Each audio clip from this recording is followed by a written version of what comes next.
Hey YouTube, this is Jaden Storm coming at you from Team Shadow Strike, and it is time for a meta discussion because there are a lot of new decks that are going to be running around in the BT15 format. Now, I've been doing these format videos where I pretty much give you a list of what I consider as the top decks, and I wanted to see if I could find a better way to broaden it a little bit. So what I'm going to do is I kind of made like a list of a lot of clans, and then I kind of just picked out decks and explained, these were all the decks that I think that could do very well this format. Now, in the comment section below after you view this video, please tell me, do you prefer this? Do you like how I'm doing this version of Meta Talk? Or, I don't know what the hell I'm going to call it. I'm doing Meta Talk because I think that's already been used. I'll just probably call it a video discussion, and give it some kind of snazzy name. But, please let me know, do you prefer it this way? Because, like I've always told you guys, I want the videos to be made to where everyone enjoys them. So if you do enjoy it this way, please let me know. If you're okay with it, but you would prefer it some other way, tell me how you would like me to do these videos. And I will continue to, and I will try it that way next time. Because there's going to be a new set released in pretty quickly. It's going to come out in December, so I'll be able to... I know it's September, and you might be thinking, Jaden, that's not that long. Guys, time flies. But anyway, if you would like me to do these another way, please tell me how you would like me to do them, and then the next time I do one of these, I will do it. Well, I'll probably do another one of these in November, since November we get a lot of shit. But, okay, so let's talk about B15 meta. So first we're going to talk about the Kagero clan. Now, the Kagero clan, this clan, guys, it is not going to go away. Every meta that has ever been in Vanguard, Kagero is a thing, and that's because Kagero is a very popular clan. What we're going to do here is I'm going to just kind of tell you all the decks that I think that from the Kagero clan that could do very well. First off, the obvious, just because this one's close, the obvious one is Rebirth. Dragonic Overlord, the Rebirth. This deck, guys, is going to be a major threat. If you do not know how to play against this deck, I highly suggest that you sit down with a friend who might have the deck completed, and you have a couple of matches against him until you learn until you kind of learn maybe or build up a strategy around the deck. I'm going to be doing some instructional videos too. Those will be coming to you sometime around next week. So those will be there for you to check those out. So, Dragonic Overlord the Rebirth is going to be everywhere. If you are planning to go to one of the World Qualifiers, which I'm going to be going to the one in Dallas in November. And so if you're going to be going to the one in Dallas in November, please let me know. I'd like to hang out with some of you guys, maybe do videos, have some freestyle card fights, So if you're going to be at the one in November in Dallas, please let me know. Another deck that from the Kagero clan that is going to be very, very good. Well, let me backtrack. If you are planning to go to any of those World Qualifiers, Rebirth is going to be there. It is a very, very good deck when used properly. Now, the next deck from the Kagero clan is you're going to see Dallas. Even though it's no longer what I consider top dog since Rebirth around, it's still a major threat because any any Vanguard that carries an extra crit or has the ability to restand on its own effect, it's immediately better because it just has a terrifying add-on to its skill. Another Kagero deck is going to be Vague, because it's vague. It's a silent Tom. You can't death heal. I mean, do I really need to go into descriptions why Vague is still good? The end. Guys, now that Dragonic Overlord has a break ride version of himself, the end is a thing again. Even though he technically never really went out of the picture, now that he has a break ride, it just gives him a little more, I guess, push. So you might run into an end deck. I'm going to be bringing you Draconic Overlord, the end variant too, once I get the spare cards. Because guys, I'm sorry, I hate transferring the cards over. It's just a pain for me. Gold Paladin. There's pretty much only two options here for you if you want to play Gold Paladin, and that's Liberators and Ezel. Liberators, now that they have Monarch Alfred, and you could call Gold Paladin now just Gold Paladin / anti-fuck Link Joker, because Gold Paladin is the only clan that the Link Joker really has a problem against, because they're the only clan that has a major boss monster that unlocks. Liberators, they have Monarch Sanctuary Alfred, and his ultimate ability. On the surface, Monarch looks like, well, you're only get this off one time. Well, there's a card called Paladin. It is a damage unflipper for Blaster Blade, and in the Liberator deck, this card is so fucking stupid. So Monarch's ability is going to get used quite frequently in the deck if it needed to be, but anyway, Gold Paladins, you're going to see a lot of Liberator decks. I wouldn't be surprised to still see Ezel decks. I think Liberators would be a little more consistent because they do have a damage unflipper and they have Blaster Blade, and you can essentially get Blaster Blade off for nothing. But Ezel is still a thing. Don't think just because it's an Ezel deck it's now easier, or it's not that scary, or it's just not that big of a threat, because the second you start thinking like that, that's when that deck hits you. But Ezel is still a thing. And in my opinion, it could still be a very good deck, and probably even a good budget deck at this point. Link Joker. Link Joker is always going to be a thing, guys. Chaos Breaker topped in one of these world qualifiers, so Chaos Breaker is still a thing. So don't for a minute think that Chaos Breaker is now gone because Monarch Sanctuary Alfred is here. But Chaos Breaker and Glendios, those are the two major Link Joker decks that you're going to see. I say Glendios because I originally didn't think Glendios would be that big of a problem, because I wasn't aware of how fucking easy it was going to be to pull Glendios, guys. I mean, I've already been over this. Glendios has been pulled so freaking much in America. I would have to imagine some people in Japan are really pissed. That's an exaggeration, obviously, but Glendios and Chaos Breaker for Link Joker. Both of these decks are still very, very threatening when played correctly. You're going to definitely see these. For Narukami, you have one option of which is Eradicators. Eradicators are still a thing because of their ability to just apply constant pressure. Dragonic Descendant is still a card, guys. Even if it came out in BT10, it is still a major threat because if you're playing against a smart Eradicator player, they know how to abuse what they have. And being able to use a Break Ride with Dragonic Descendant is pretty evil, especially if you are at 4 damage. And if you're at 5 damage, it makes it even worse. So, I mean, Descendant is still a thing. I mean, if I was going to have to play Eradicators at a competitive scene, Descendant would definitely be in my corner. I'm not saying that Tempest Bolt is no longer a problem. Tempest Bolt is still a very good card. Descendant's freestanding ability, crit though, guys, is just too OP. He is definitely still. Keep in mind, at one time, guys, Descendant was at 2 in Japan. He literally was. People were like, fuck this card, so, I mean, it's the reason we got set 11 before set 10, so, and you can say, well, Liberators did. No, the reason America got set 11 before set 10 is they didn't want us to get Descendant first, because they didn't want a repeat of what happened in Japan, where everybody and their fucking mother is playing Eradicators, but Eradicators are still a thing, so if you're playing Eradicators, don't let anyone try and convince you that Eradicators still aren't a good thing. Eradicators are still a very good deck. Aqua Force. Now, there are 2 major Aqua Force variants that are out there that could still be a threat. Maelstrom Reverse came out in set 15. I'm going to be doing a Aqua Force discussion soon, and I'm going to be doing that with a good friend of mine named Sam. He was one of the 3 that I top 8'd with at the Team League Invasion, and even though he was playing Great Nature at the time, he is a very, very good player with Aqua Force, and he is going to be doing that deck discussion with me.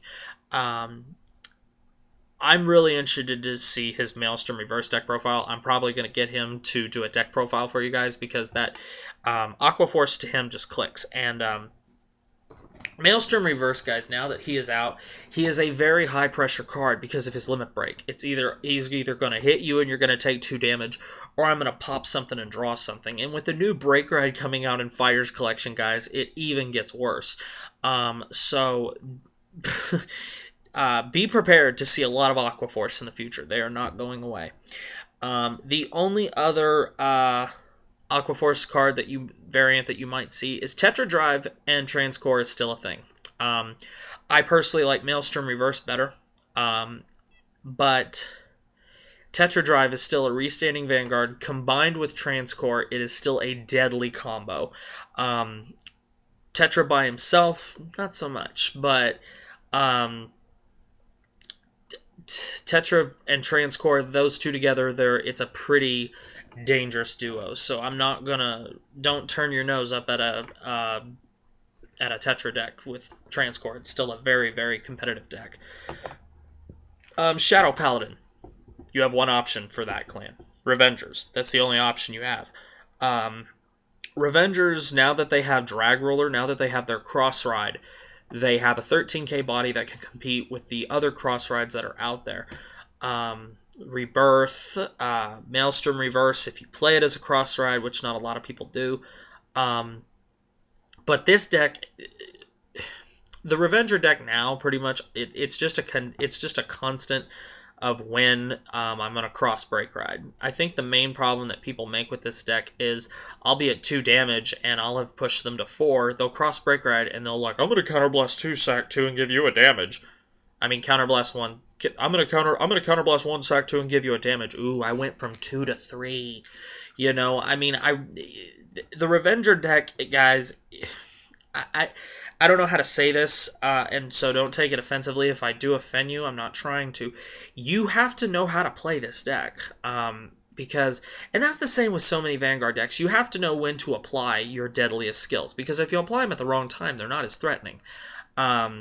See, Descendant as your first road grade 3, he's really not that threatening, because I'm not going to guard the 2nd, 3rd, 4th, possibly not even the 5th damage, but once I'm at 4 or 5 damage, that's when he really starts being a threat. When I'm at 4 damage and you cross Break Ride with Drag Roller, then it's a problem. So Revengers is a very, very good deck, so don't take it that way. But also, not for 1 second do you think that Raging Form is still not a damn good boss monster. Personally, I like Raging Form still better, but Drag Ruler is a thing, and he is a good thing. But Raging Form Dragon is definitely still a very, very good boss monster. So if you have a Revenger Raging Form deck and you're still winning a good part of your matches and you don't want to play Drag Ruler, don't. I mean, me personally, I have a hybrid build with the 2 of them shoved in the same deck, and I'm going to be bringing you that deck profile when I finally get it finished. Mainly when I get Drag Rollers. But Revengers for Shadow Paladin is still a very, very, very good thing. The next deck that you're going to see is a Mega Colony. The next clan that I'm going to be talking about is Mega Colony. Obviously, they have one option, Machinings. I am working on a Mega Colony deck right now. It's just not finished. I'm missing a grand total of 2, 3, 4, 5, 6, 7, 8, 9 cards. So when I have that deck done, I'll be doing a deck profile of that for you. But Mega Colony, guys, overall, this is a pretty cheap deck to build. The perfect guards, that's where they're going to get you. Because the only reason that I built this deck, guys, is I picked up a playset of Paralyzed Madonna in a trade that I did. It was back before, I think it was shortly before set 14 was released. And I told myself that if I haven't traded these by set 15, I'll just pull them out of the book and I'll build the deck. Because if you have perfect guards, that's half the deck right there. At least from a monetary standpoint. But machining is a thing. It is a control deck. It screams control. It forces you to if you want to have more units, you have to play from your hand and just retire your cards. So it definitely is a major.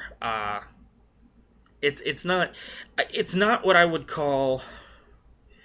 Mega Colony is a deck that can stun a lot of rookie players because you have to know how to play against Mega Colony in order to counter them. And if you don't know how to counter Mega Colony, it is a very serious problem. Now, the main deck that I've been using right now is Rebirth. Rebirth really doesn't have that much of a weakness to Mega Colony because if I cross Break Ride the turn that you Broke Road beforehand, I'm going to lock all my rear guards anyway. So they really don't have to be in a standing position. So, but,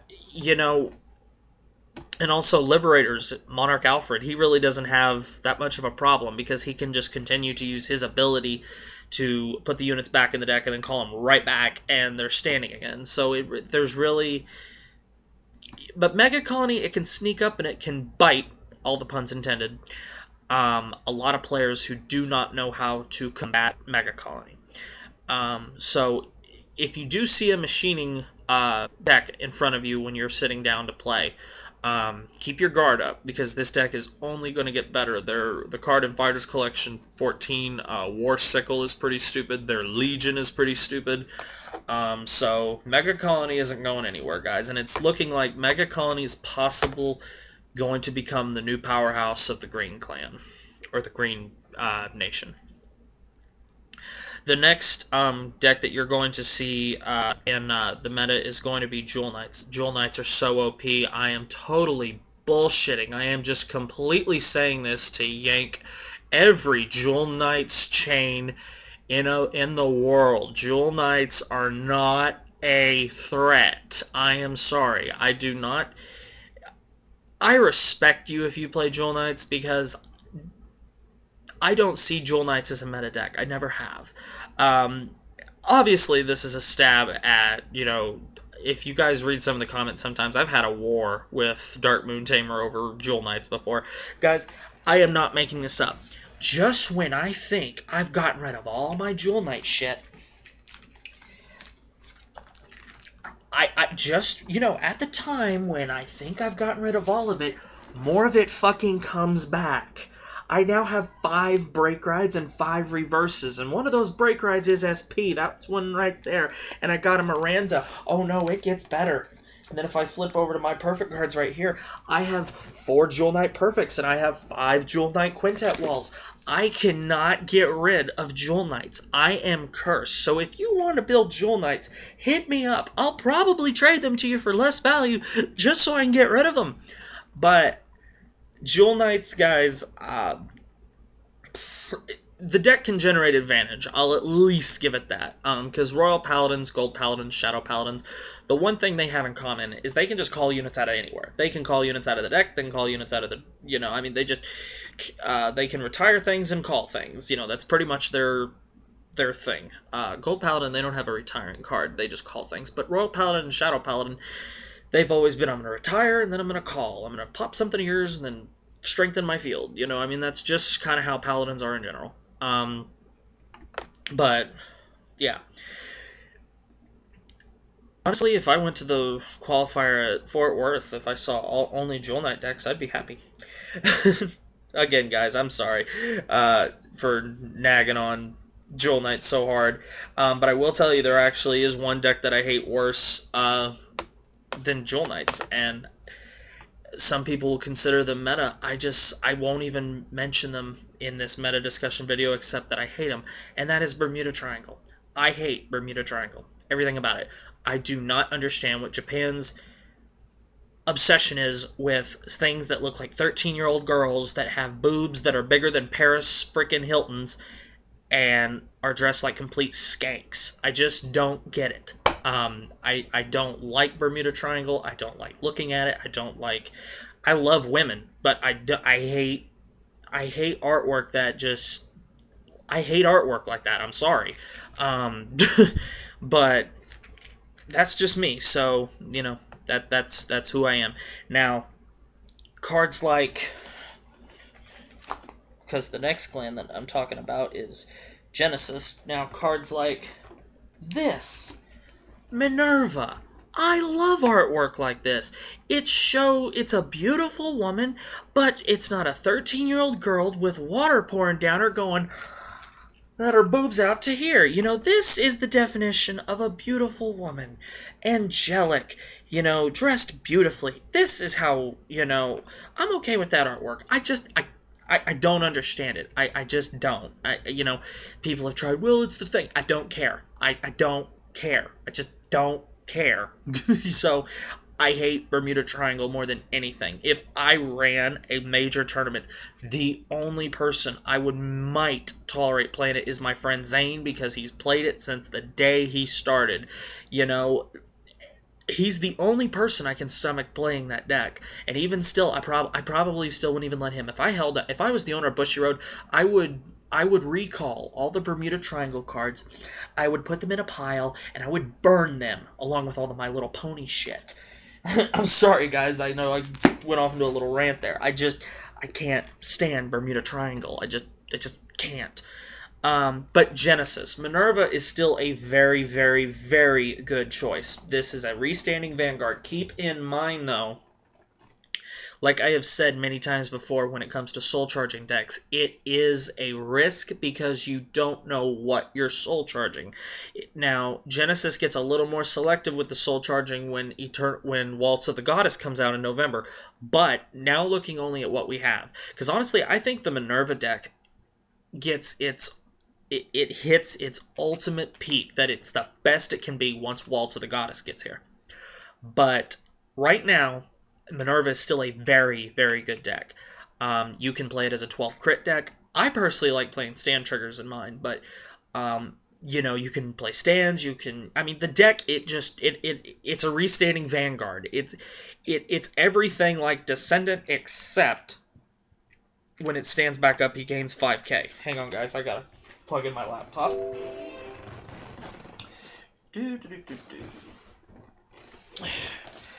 Sorry, guys. Ouch! Fuck! There we go. Okay, so Minerva is still definitely a threat. But again, Minerva is another one of those decks that it has to be in the hands of the right player. You have to know when to stop soul charging. The problem with this deck is, and I'm going to be doing, my friend Ryan's going to be coming down from Texas. There's going to be quite a few videos with him because he's not here a lot. He's going to be doing 2 deck profiles and 2 discussion videos with me. I'm mainly, some people have been asking me, am I going to do a Silverthorn deck profile with Queen Lukier from set 15. I'm going to be doing a deck profile on my friend Ryan's deck, and he's also going to be doing the deck discussion, the clan discussions with both Pale Moon and Genesis. And the reason is, one, Ryan is probably the best soul charging player I've ever met. For some reason the decks just work for him. And that's great. I'm glad they work for him. I would rather face Misaki from the show than Ryan. That's that they just work for him. So, but anyway, Minerva is still a threat, guys, but keep in mind it's a toss-up what you're going to soul charge. There's no guarantee that you're not going to soul charge your perfect guards, that you're not going to soul charge your heal triggers, or your crit triggers, or your 12k attackers, or if you play quintet walls, which I don't think you should, but there are so many things that can go wrong in this deck. If you have to ride Minerva before Angelica, that is a problem. There's just a lot of things that can go wrong in this deck, so you need to be aware of that, and you need to build the most consistent build that you can, and be prepared to adjust your strategy to a lot of things. If you have to ride Minerva first, make sure you have a strategy that makes it work. Sometimes set yourself up in a bad situation and play out of it. That's one of the best ways that you can build strategies, is put yourself in that situation, create a situation like that for yourself, and just think, how can I get out of this? So, Minerva is still a very good option in the meta.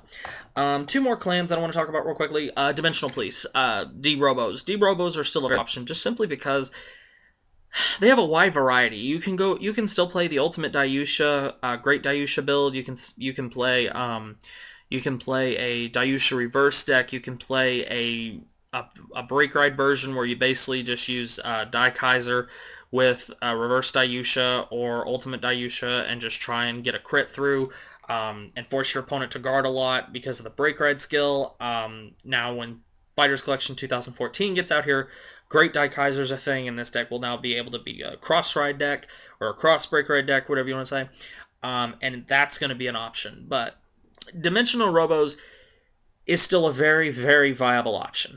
And I'm not saying that just because one of my best friends plays it. I truly believe Dimensional Robos is a very, very good deck when it is used by the right player. Because D-Police, it's a very... it's like Gold Paladin in the way of it is a toolbox deck. There's really... I don't want to say there's not a wrong way to play the deck, because there is, but there's not... You could build a build, and if it abuses everything that you build it to abuse, then it's perfect. You know, it's not like Revengers right now, where if you want to play Revengers and you have to play, and you want to play competitively, that you have to go Raging Form or Drag Ruler. It's not like that. It's not like D-Police does not have a set thing that you have to play. Like if you want to play Royal Paladins, you must play Jewel Knights right now, which I don't know why you would. If you want to play Genesis, you must play Minerva right now if you want to stay competitive. Unless you want to create something weird that you think will catch people off guard. But what D-Police has going for it right now is they have a wide variety. And clans that have a wide variety, like Kagero, Gold Paladin,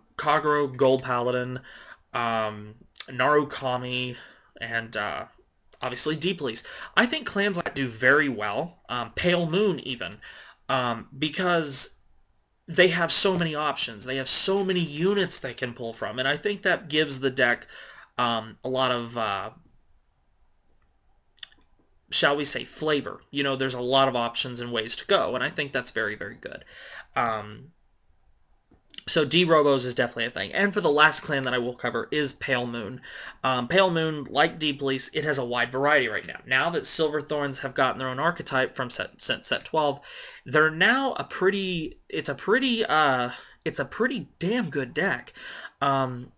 Again, but the nice thing that Pale Moon has now is they now have selective soul charging. They now have ways that they can control what they soul charge. They have a broken starter from set 15, and now they have Queen Lukier from set 15. I don't know why people hate this card. I think Queen Lukier is a very, very, very good card. But I'm not going to get too deep into that because I'm going to let Ryan tell you why she's a good card when I do the deck profile with him when he comes down. It won't be this weekend, it'll be the following weekend, but it will be coming. But anyway, guys, Pale Moon is still a threat. Well, actually, it is now a major threat. It wasn't a threat as much as I think a lot of people wanted it to believe, or even Pale Moon users wanted it to be. After set 12, but now with set 15, they are a major threat. They have a very good starter, they have a better starter, and they have you remember that card Purple Trapezist for the original Pale Moon? It was a 6K. Well, Silverthorn has a Purple Trapezist, and it's a Silverthorn, and it's 7K. So, even better. So anyway, guys, there is my video.